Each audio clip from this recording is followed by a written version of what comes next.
رسول اللہ صلی اللہ علیہ وآلہ وسلم نے ایک ایسی نماز تعلیم فرمائی جسے پڑھنے والے کو وہ سارے عطیات عطا ہوتے ہیں جو شب قدر کو پا لینے والے کو عطا ہوتے ہیں۔ 12 شعبان کی رات کی نماز کیسے پڑھی جاتی ہے اور اس کے کون کون سے انعامات ہیں؟ شعبان کے مہینے میں حرز امام زمانہ اجل اللہ فرجہم کا موقع ضائع نہ ہونے دیں۔ میں ہوں سید عامر جعفری۔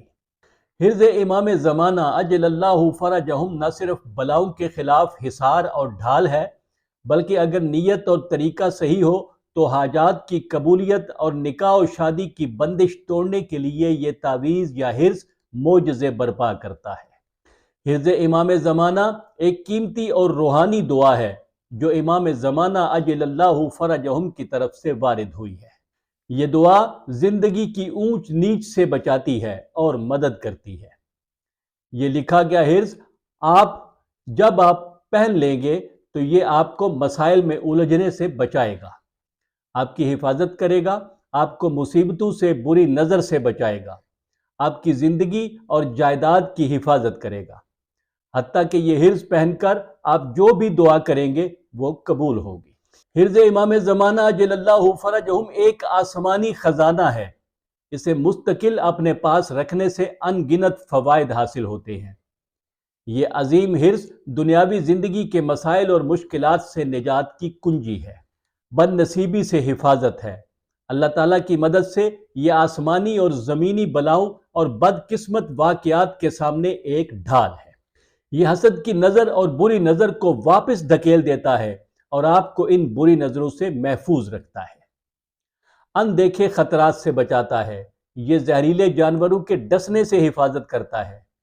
اصل میں جب آپ اس کی تمام روحانی شرائط کے ساتھ یہ حرز پہن لیتے ہیں تو دراصل آپ نے ایک ایسی زمین تیار کر لی جس پر کھڑے ہو کر مانگی گئی دعائیں قبول ہوتی ہیں اور حاجتیں پوری ہوتی ہیں۔ یہ حرز اپنے پاس رکھنے سے نکاح اور شادی کے راستے میں جو رکاوٹ اور گرہ ہوگی وہ دور ہو جائے گی اور ایک اچھے شریک حیات کے حصول کا راستہ ہموار ہو جائے گا۔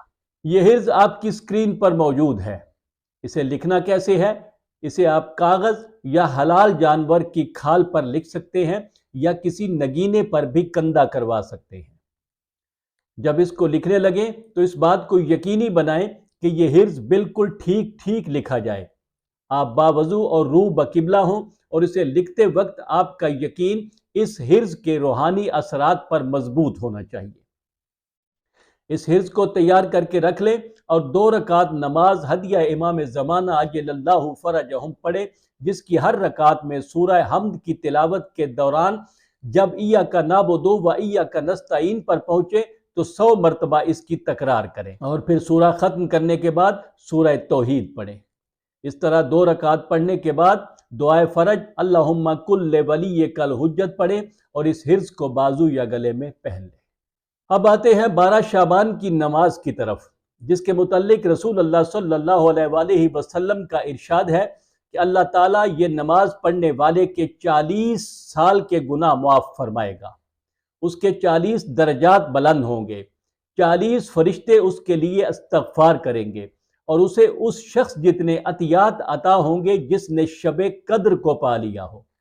یہ 12 رکعت نماز ہے جنہیں 2 کر کے پڑھنا ہے۔